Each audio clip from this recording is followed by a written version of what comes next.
Um levantamento feito por uma cervejaria e um instituto de pesquisa apontou que 83% dos brasileiros não se consideram preconceituosos. Só que mais de 70% dos entrevistados confessou que em algum momento já fez um comentário cheio de preconceito. O racismo aparece como o mais praticado, seguido de homofobia e preconceitos estéticos, como a gordofobia. Todo mundo tem pré-conceitos. Talvez a consciência sobre eles já seja o primeiro passo para se informar e buscar se relacionar melhor com o que você não conhece. Percebe aquele sentimento hostil ou desconfortável por um grupo de pessoas que você mal conhece? A cor da pele ou a orientação sexual, a aparência física de uma pessoa te fazem julgar, por exemplo, a capacidade profissional dela? Então está na hora de repensar. Hoje a gente vai encarar o preconceito e conversar sobre ele. Para essa tarefa, a gente convidou Arthur Andrade, estudante de engenharia, Luciene Lacerda, psicóloga e pesquisadora da UFRJ, e Walter Sabino, ativista em ISTs, infecções sexualmente transmissíveis. Gente, muito obrigada pela presença de vocês aqui com a gente. Obrigada a você. Luciene, você tem um extenso currículo aí acadêmico, sempre se relacionando de alguma forma com a questão do preconceito, mesmo que indiretamente, né? Eu queria que você trouxesse para mim, inicialmente, para a gente, uma definição do que é o preconceito e por que ele acontece, qual é a origem dele. Preconceito, o nome já diz, né? É um preconceito sobre determinada questão. Então, no preconceito, você não tem ação, você tem um conceito sobre o que é aquela questão. E ele acontece por conta das questões que envolvem a sociedade, né? Existe uma certa regra do que seria o certo. Então, em geral, tem um olhar da branquitude, que é o branco, que seria aquele que seria o sério, que teria os títulos, que teria as chefias. Existe aquela normativa sobre o que seria heteronormativo, né? Que seria o homem, que seria o hétero. Então, tem uma normativa do desenho do seu corpo, que seria o magro. Então, tem essa normativa, né, é um ranking social, né? Isso, um ranking social. Então, seriam hierarquias colocadas pela sociedade. E nessa situação, ela dá origem a determinadas situações de discriminação. É muito cultural, né? É muito cultural e e existe muita gente que se utiliza dessa determinada hierarquia para conseguir ou algum tipo de status ou algum tipo de favorecimento. Se manter ali naquele local. A gente vai voltar para isso, só para a gente trazer os rapazes aqui para a nossa conversa. Walter, você já nasceu incluído num espaço que com certeza te trouxe muito, teve que fazer com que você lide com o preconceito. Você nasceu soropositivo com a transmissão vertical, não foi isso? Ou seja, você foi infectado na gestação ainda, né? Aí eu vou te fazer uma pergunta super delicada. Quando as pessoas sabem que a sua infecção foi vertical, isso modifica o preconceito? Ou seja, existe um preconceito ainda maior sobre quem não nasceu, ou seja, foi infectado por questões sexuais, por exemplo? Então, na verdade, já tem o preconceito porque a pessoa não sabe o que é vertical. Antes de chegar até essa pergunta, vem as especulações e as críticas de que eu posso ter tido mais de um parceiro por eu ser homossexual, críticas que eu já enfrentei dentro de hospitais, que eu posso ter tido mais de um parceiro, que eu posso ter me relacionado com diversas pessoas. Antes de chegar a qualquer pergunta, existe uma pré-conclusão, que é essa ideia do preconceito. As pessoas me veem, sou jovem, sou homossexual, então se eu tenho HIV é porque eu me infectei com outro rapaz. Ou seja, Nunca quando descobrem que essa você nasceu, esse preconceito, não, aí tudo bem. É uma Primeiro coisa meio se assim? assustam, mas não diminui.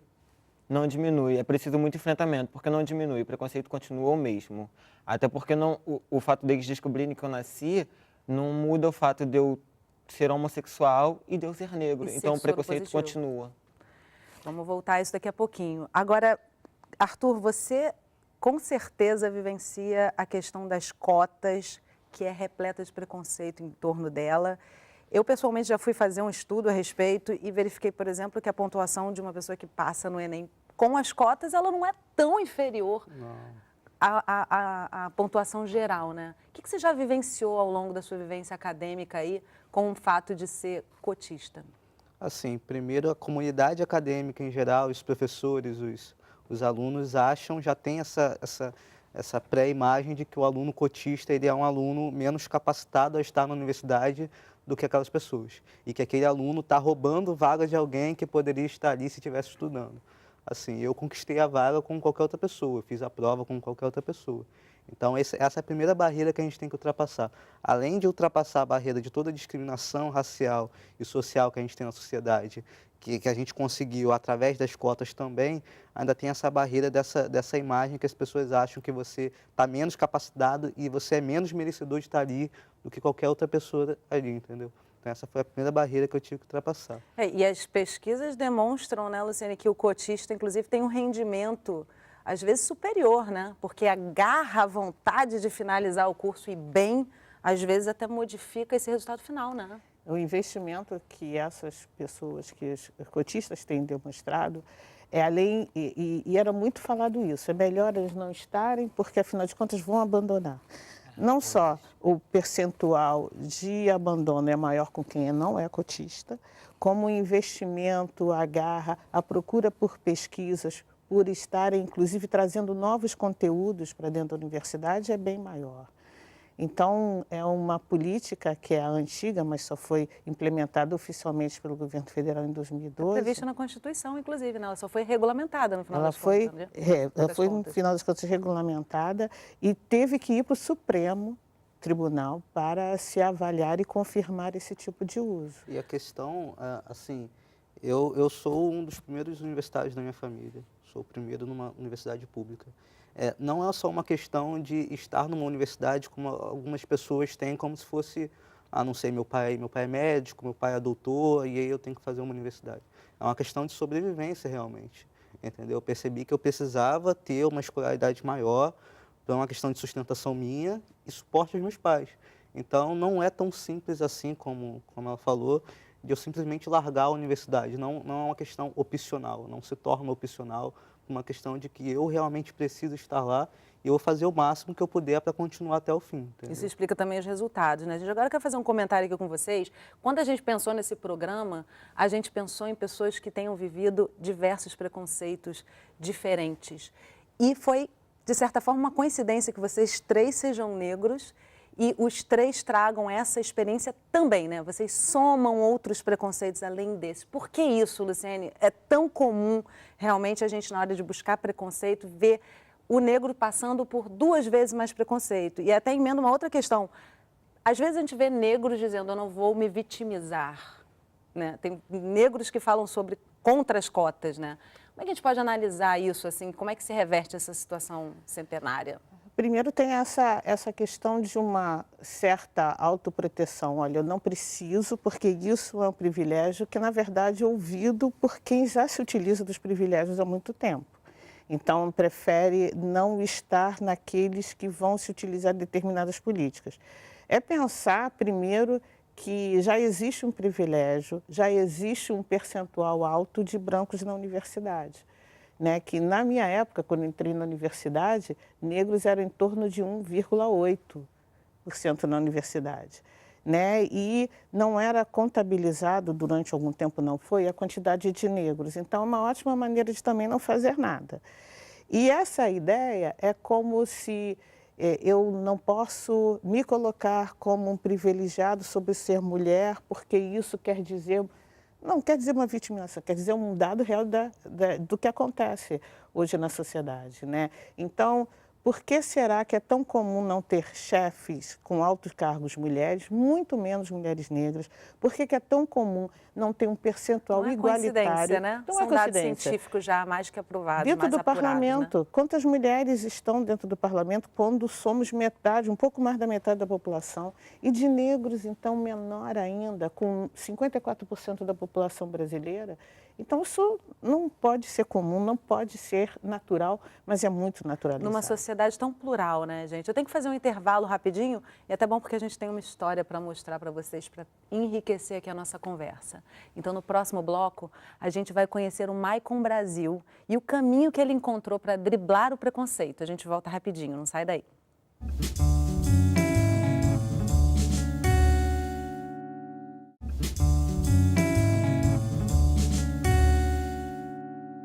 Estamos de volta conversando sobre preconceito. O Maicon Brasil encontrou um espaço para fazer o que gosta e vencer o preconceito ao mesmo tempo.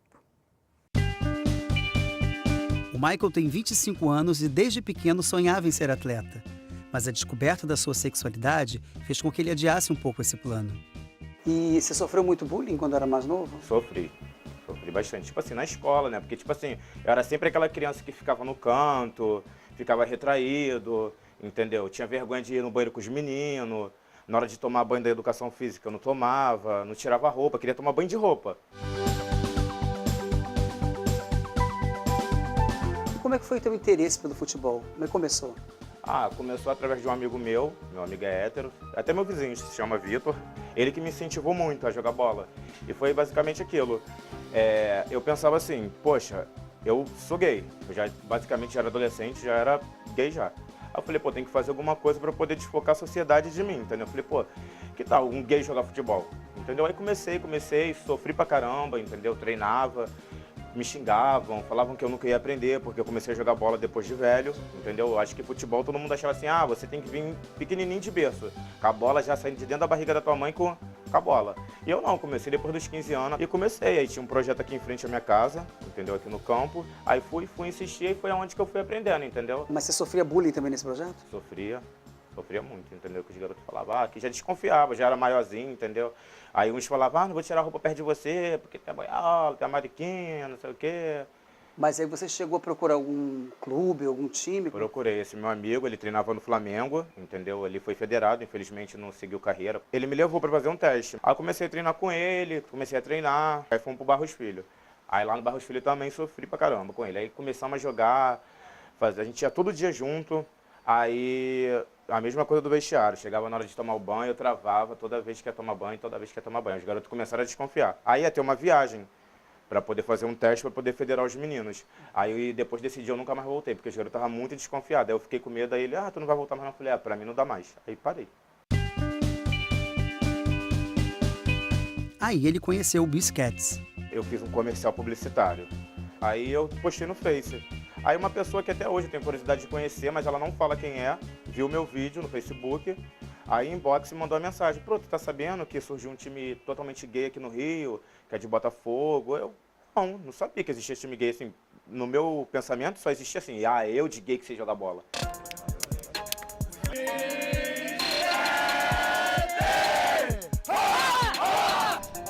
O time começou há 1 ano atrás, de forma despretensiosa, quando um grupo de amigos resolveu se reunir para se divertir. O boca a boca foi se alastrando e outros boleiros foram chegando. Hoje, ele é o único time gay que joga na Liga Carioca de Futebol Society, organização que tem 8 divisões e 50 times. Aí eu fui lá, fiz um teste, aí o André, que é o dono do time, me ligou no outro dia, falaram que tá bom de bola, isso e aquilo, tô te convidando para você fazer um treino no aterro do Flamengo, para poder estar participando, para me te ver melhor, para tu poder fazer parte da equipe principal. Tchau, mãe. Não, vai com Deus. Tchau, pai. Tchau, gente.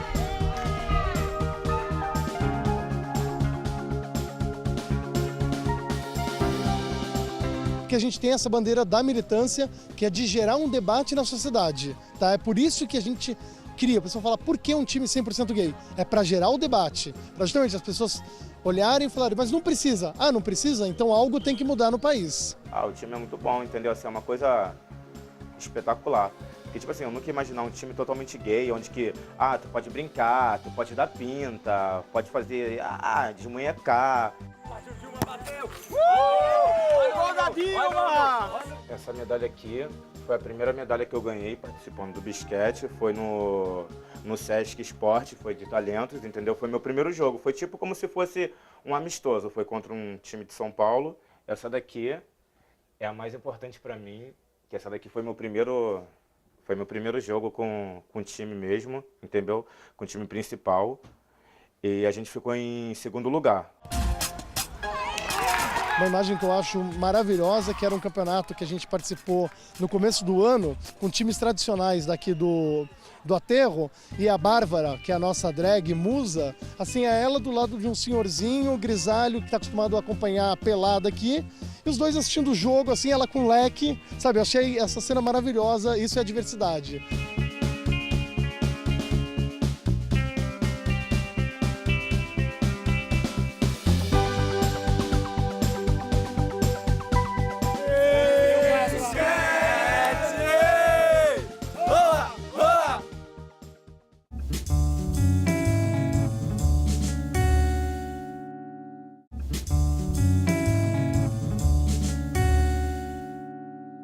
Estamos de volta conversando sobre preconceito. Comigo nessa conversa, Walter Sabino, ativista em ISTs, infecções sexualmente transmissíveis, Arthur Andrade, estudante de engenharia, e Luciene Lacerda, psicóloga e pesquisadora da UFRJ. Gente, muito interessante, pelo menos me chamou a atenção quando ele fala do bullying, né? De repente me deu um estalo assim, o bullying é o preconceito da criança, né? Você passou por muitas situações assim na infância, você foi descobrir que era soropositivo aos 9 anos, não foi isso? Isso, de 9 para 10 anos, na verdade, que foi quando meu pai foi adoecendo para falecer. Eu sempre muito curioso, já sabia ler, comecei a ler rótulo de remédio, bula, então eu já sabia, só que eu não sabia, minha mãe não sabia que eu sabia, então eu continuei mantendo, sem saber o que fazer, porque ela tinha acabado de perder meu pai, tinha sido uma grande perca para todos nós. Fui levando. Quando eu fiz para 12 para 13 anos, ela quis me contar junto com a médica, só que eu já sabia, ela achou que ia ser um choque, um susto, mas não. O que eu sabia ali é que eu ia precisar resistir muito, porque antes de eu chegar a ler bula, alguma coisa assim, eu passei por preconceito dentro de casa, com o meu irmão mais velho, que ele tinha problemas de droga, essas coisas todas, e quando ele queria alguma coisa que ninguém fazia para ele dentro de casa, ele atacava. E sendo eu, para ele, o mais frágil de casa, era eu que ele atacava e eu me acabar cedendo. De certa forma, você passava pelo bullying já dentro de Dentro de casa. Então, talvez isso tenha até também me dado forças para resistir lá fora. Porque a gente espera na rua, não em casa. Quando começa em casa e a gente já resiste dentro de casa, fica mais fácil na rua. Eu vou te interromper até para trazer aqui pro Arthur essa questão, porque a transexualidade é um dos maiores motivos de preconceito na família, né? Como é que... É um tabu ainda. Né? É um tabu, né? Acho que o primeiro... Acho que talvez seja mais extremo do que na sociedade como um todo, ou não? Assim, é tudo tão grande, às vezes, que a gente não consegue nem fazer essa comparação, né? Às vezes, diferenciar se eu sofri mais racismo ou mais preconceito, mas, assim, as famílias, principalmente pela questão religiosa, elas têm uma certa aversão já desde sempre. Elas têm um ideal que elas têm na cabeça delas do que seria o filho perfeito. Elas planejam um futuro para a gente sem lembrar, às vezes, de que a gente tem a nossa própria vida, de que nós vamos seguir nossos próprios caminhos, nós temos nossos próprios sonhos, nossos próprios planos. Então, principalmente a religiosidade dentro da família foi o principal fator para esse abismo, para essa distância. Hoje você consegue se relacionar melhor com isso em família? Como é que tá? Assim, eu sempre digo que meus pais, eles têm um amor muito grande por mim. A gente sempre teve um amor muito, muito presente na nossa família.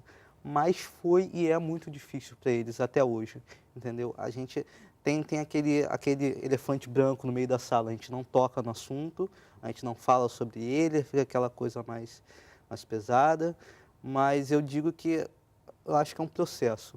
Eu estou há 4 anos nesse processo aí de tentar entender com a minha família. Ainda não está no ponto ideal, está longe do ponto ideal, mas é um processo e tem que ter muita paciência, assim. Infelizmente, a gente é obrigado a ter paciência, entendeu? Não tem como. Tem que ter aceitação também do não conhecimento do outro, né? Da causa, né, Luciene? Porque muitas vezes também você está lidando com o outro lado dos seus pais terem essa compreensão de uma mudança do que se espera, né? A gente cresce achando que vai ter um caminho. Luciene, você foi a organizadora desse livro, 21 Dias de Ativismo contra o Racismo. Isso, na verdade, foi também uma campanha. Foi uma campanha, né? Na verdade, assim, o livro é resultado da campanha. Ela começou no ano passado e essa edição é da experiência de 2017. A ideia era de que a gente pudesse falar sobre as questões que envolviam a discriminação, que envolviam o preconceito racial, de várias maneiras, de vários lugares, porque o dia 21 de março é o Dia Internacional pela Eliminação do Racismo. E esse dia foi por conta do assassinato pela polícia do Apartheid de 63 jovens que estavam numa passeata pacífica contra o Apartheid e contra a obrigatoriedade do Afrikaner, que era a língua do opressor. Atingiram esses 63 jovens. A partir desse momento, a ONU, até para eliminar, para terminar com o Apartheid, o Dia Internacional pela Eliminação do Racismo. E esse no destaque Brasil, às vezes é necessário, né? As pessoas dizem, não precisa, para que isso? Então tem que ter dia do homem também, tem que ter dia... A diferença é que o dia do homem é todo dia, né? Uhum. Todo dia é dia do homem, todo dia é dia do E é um dia para hétero, se todo refletir dia... a respeito disso, né? Desses acontecimentos, né? E a gente resolveu que, como no Brasil, como aqui no Rio, em geral se fala do preconceito apenas no 20 de novembro, com 54% da população sendo negra, com 25% de toda a população sendo mulheres negras, é preciso que a gente desse um destaque maior. Então, a gente resolveu fazer 21 dias de ativismo, com várias ações. No ano passado foram 102 atividades em 19 cidades e esse ano a gente teve 176 atividades no Rio de Janeiro, em São Paulo, Juiz de Fora, em Salvador. Uma das maiores dificuldades que a gente enfrenta é justamente essa questão de ter um único dia dentro de um ano que a gente luta especificamente por alguma coisa. A gente não entende que é preciso resistir todos os dias, que é preciso lutar todos os dias e que cada ato nosso, não só com a gente, mas com o próximo, vai modificando um pouco essa questão do preconceito em torno de todas as diferenças. A gente escolhe um dia específico e só naquele dia tem uma grande quantidade de pessoas dando voz e ênfase a uma luta. Como ele disse na matéria, Tanto né? na Gera o população debate, quanto né? na sociedade, na televisão, em todos os espaços. Então é interessante que esse debate seja gerado durante todo o ano, que a gente tenha como botar ele como pauta todo ano, que a gente tenha todos os dias resistindo, seja onde for e como for. E é interessante, como você falou, como a gente consegue debater melhor em grupo. Assim, eu sozinho na universidade, se eu fosse um cara que tivesse completamente solto e aleatório ali, eu não conseguiria resistir, provavelmente, às questões que eu passo lá dentro. Você não conseguiria resistir às questões que você passa dentro de casa e na rua.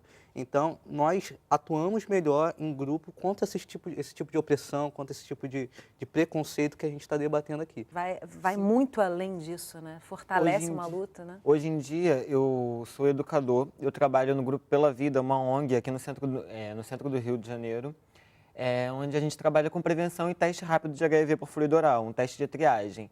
Quando a gente dá um diagnóstico positivo para uma pessoa com aquele encaminhamento para ela fazer um confirmatório, e se tudo confirmar e iniciar um tratamento, a gente percebe ali na hora que o maior medo dessa pessoa não é como eu vou lidar com isso, é como eu vou falar isso. É como a minha família vai lidar com isso. Vão lidar, Será que né? meu namorado, minha namorada vai querer continuar comigo assim? Será que minha mãe vai me aceitar dentro de casa? É o que a gente mais tem visto. E tem reações que são negativas ao ponto da pessoa voltar na ONG, dizer que contou dentro de casa, que foi expulsa dentro de casa. E a gente consegue, com muito trabalho, muito custo, encaminhar para lugares para casas de apoio, lugares que ajudem. Porque é complicado. Depois de receber um diagnóstico, onde o normal seria você se preocupar com você, né? Teus medos, teus sustos, o que o remédio causaria, os exames. Não, você se preocupar com o preconceito em torno disso, com como as pessoas vão te olhar daqui para frente. E a internet como um lugar, realmente, um espaço de conscientização, mas também de muita agressão, né, Luciene? Tem essas duas coisas ali, né? Você amplifica... Tem as duas coisas. Você pode encontrar grupamentos que aconselhem, que estão do lado, mas é também um lugar onde as pessoas se escondem para poder agredir o outro, né? É o que aconteceu, por exemplo, foi focalizado de tempos em tempos, por exemplo, uma atriz negra ou alguém conhecido na mídia era atacado, mas era atacado em grupo. Então, era um movimento de ataque, não era individual, era um ataque coletivo de gente que prefere se esconder no anonimato, mas há várias formas de se descobrir quem são essas pessoas. é para minar justamente esse tipo de questão. É assim, e o ataque é feito por pessoas que preferem se esconder, apesar de ser tão colocado publicamente, mas preferem se esconder no anonimato para atacar coletivamente, mas de qualquer jeito já existe, inclusive, com um projeto que a ONG Crioula fez, sobre os ataques cibernéticos, né? Ou seja, já tem um ataques movimento para modificar isso, né? Isso, Que já bom. tem. Eu, na verdade, quis trazer essa questão da internet porque é exatamente uma reflexão importante, né? Vamos usar por uma coisa mais positiva, né? As pessoas acham que depois que generalizou que a internet pode ser usada para tudo, para o que for. Elas não entendem que a internet também traz consequências. O que a gente faz com a internet traz consequências. A gente não pode simplesmente agir de racismo, de homofobia, praticar qualquer tipo de crime de ódio com qualquer outra pessoa A resposta e achar virá, que vai né? ficar tudo por isso mesmo. Hoje em dia, não. Graças a Deus, a gente tem delegacia especializada nesses crimes de internet. A gente tem todo o amparato para que não fique por isso mesmo. Ou seja, se a gente vai praticar isso, a gente tem que ficar ciente de que vai vir uma resposta. Melhor não praticar, assim. né, gente? Eu tenho que, desculpa, eu tenho que, infelizmente, encerrar o programa. Uma fala rapidinha, só para concluir. tudo Te interrompi no meio da Não. sua fala. Mas o assunto não pode terminar aqui, né, gente? A gente vai ter outras oportunidades aqui no programa. Com certeza a gente lida com vários temas, sempre que se impactam com preconceito. E vamos ter outras oportunidades. Eu quero agradecer muito a presença de vocês aqui, compartilhando essas histórias com a gente. E obrigada a você que acompanhou o nosso programa de hoje. Esse programa já está na nossa página do Facebook. Você pode fazer download, distribuir o programa. É muito importante para a gente poder conscientizar realmente, utilizar a internet de forma construtiva. Eu espero você na nossa próxima conversa. Tchau!